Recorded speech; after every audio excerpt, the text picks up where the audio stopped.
मार्च में होने वाली रैली में।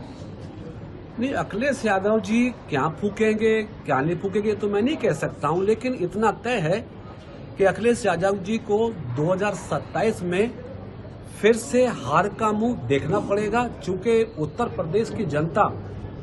2024 के चुनाव के बाद और भी अलर्ट हो गई, क्योंकि जिस पीडीए का नाम लेकर अखिलेश यादव जी ने लोगों को गुमराह करने की कोशिश की, अब उत्तर प्रदेश के लोग सजग हैं, होशियार हैं। उनको मालूम है कि जब भी समाजवादी पार्टी की सत्ता उत्तर प्रदेश में हुई है, सत्ता का केंद्र बिंदु समाजवादी पार्टी नहीं एक परिवार होता है। जब भी समाजवादी पार्टी का विस्तार होता है तो विस्तार का केंद्र बिंदु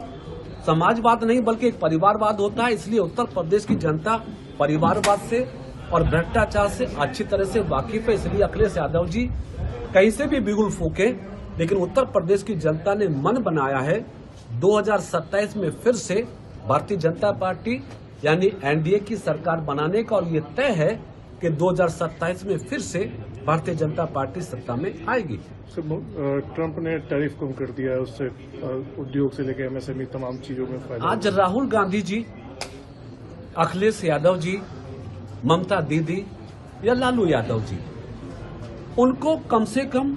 आज जवाब देना चाहिए कि जिन लोगों ने प्रधानमंत्री जी पर सवाल खड़े किए थे टैरिफ के बढ़ने पर, उनको कम से कम समझ में आना चाहिए कि देश के प्रधानमंत्री नरेंद्र मोदी जी की कूटनीति, उनकी विदेश नीति, उनकी निर्यात नीति